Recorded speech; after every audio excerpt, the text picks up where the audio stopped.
Bonjour à toutes et à tous.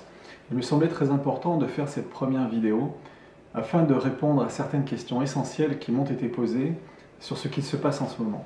Quand je dis sur ce qu'il se passe en ce moment, je ne parle pas du Covid-19 et de la crise sanitaire, mais de la fin d'une ère économique et financière telle que nous l'avons connue. Probablement d'ailleurs la fin d'une forme de mondialisation. Ce que révèle cette pandémie, c'est qu'il est des biens et des services qui doivent être placés en dehors des lois du marché. Déléguer notre alimentation, notre protection, notre capacité à soigner, notre cadre de vie, au fond, à d'autres, est une folie. Arthur Schopenhauer a dit « Toute vérité franchit 3 étapes. D'abord, elle est ridiculisée. Ensuite, elle subit une forte opposition. Puis, elle est considérée comme ayant toujours été une évidence. » Je vais enfoncer des portes ouvertes en prenant l'exemple de Steve Jobs. Son rêve était de rendre accessible l'ordinateur personnel à tout le monde. Lorsqu'il a commencé avec Steve Wozniak, dans le garage de ses parents, à créer des cartes mères, il était considéré comme ridicule. Ensuite, lorsqu'il s'est présenté chez le géant de l'informatique, IBM, et qu'il leur a demandé de produire une évolution de l'interface graphique conçue par Xerox et qui s'appelait la souris, parce qu'il voulait l'intégrer au Lisa, son dernier ordinateur Apple, IBM lui répondit « Ici, vous êtes chez IBM, International Business Machine. Nous élaborons des ordinateurs pour la NASA, le CNRS, pour les plus grands programmateurs de ce monde. Rendre cette technologie accessible à Madame Tout-le-Monde, mais vous n'y pensez pas. Qu'est-ce qui pourrait arriver si cette technologie tombait dans de mauvaises mains? La réponse est non. C'était dangereux. Aujourd'hui, posséder un ordinateur personnel est juste évident. La grande leçon que je voudrais tirer de cet exemple est qu'il suffit d'une seule génération pour croire que quelque chose a toujours existé. Que lorsqu'une vérité devient évidente, alors nous considérons qu'elle a toujours existé. Lorsque je dis à mon fils de 10 ans que quand j'avais son âge, il n'existait ni ordinateur portable, ni téléphone portable, et encore moins de tablette tactile, il ne me croit pas. Et pourtant, la seconde leçon que je voudrais tirer de cet exemple est que ce n'est pas parce qu'on a utilisé un modèle au cours des 30 dernières années que ce modèle est immuable et qu'il ne peut pas être révolutionné par un autre modèle plus orienté sur l'avenir. Alors en voyant l'actualité, en s'attardant à regarder l'ensemble des médias, on peut se demander pourquoi ne parle-t-il que de la crise sanitaire, Coronavirus and the coronavirus. Covid-19. COVID-19. Le coronavirus. Un coronavirus. Contre le Covid-19. COVID-19.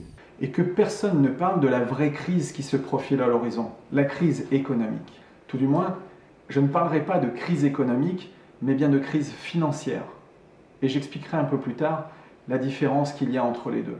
Mais pour parler de cette crise financière, il est essentiel de faire des parallèles avec les crises passées qui peuvent nous apporter des enseignements.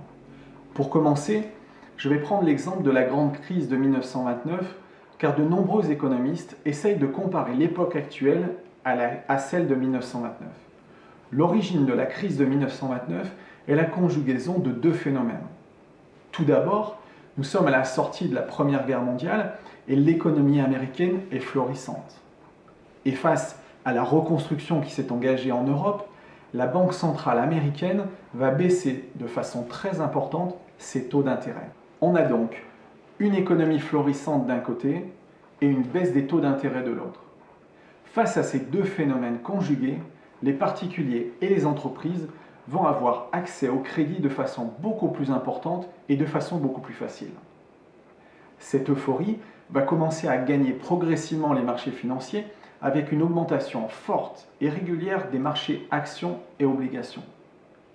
Il n'en fallait pas plus pour que plutôt que ces crédits n'aillent favoriser la construction ou la reconstruction des industries, ces investissements sont majoritairement partis sur les marchés financiers, entraînant la création d'une bulle spéculative.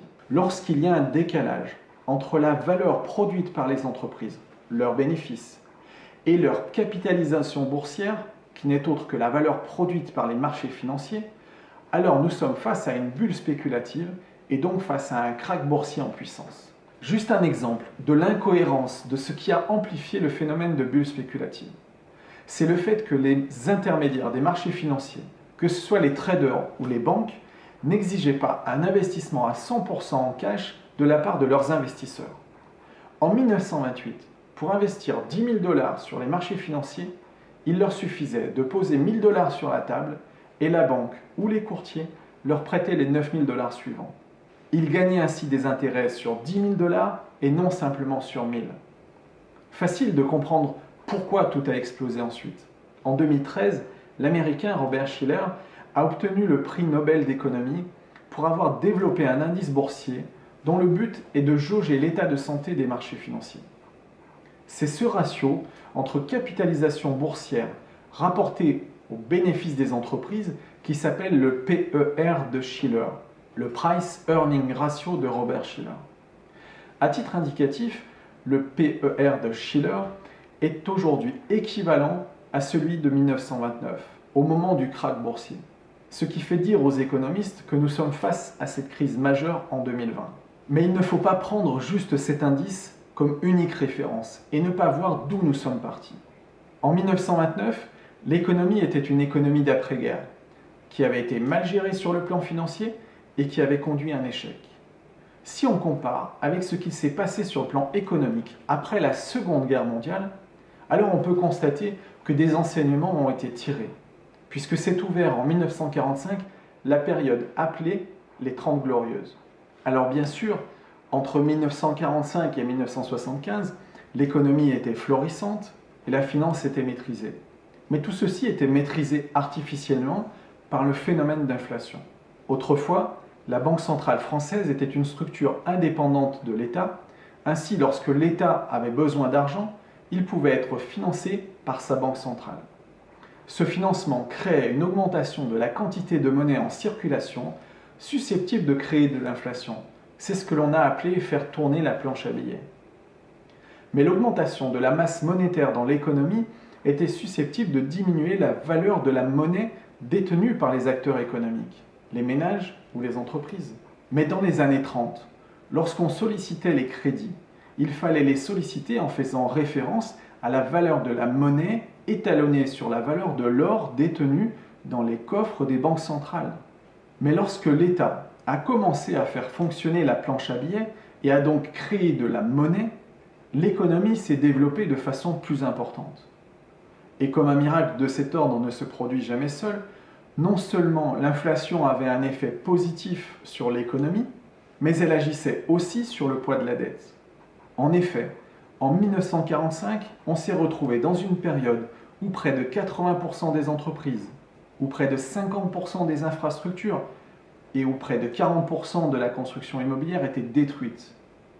Il est donc évident que si l'État décide de créer des barrages hydroélectriques, de créer des autoroutes, et si l'accès au crédit est facilité pour les entreprises comme pour les particuliers pour se reconstruire leur parc immobilier, alors tout le monde y est gagnant. L'injection de monnaie par le crédit facilité crée une hausse des prix, mais cette hausse des prix s'accompagne d'une hausse de la productivité des entreprises et qui s'accompagne aussi par une hausse des salaires. Ainsi, cette inflation qui était très forte dans cette période était malgré tout maîtrisée car l'économie se développait dans le même temps. Et le second phénomène lié à l'inflation est la capacité d'endettement qui l'a accompagnée. En effet, grâce à l'inflation, l'État comme les ménages ou les entreprises écrasaient le poids de leurs dettes.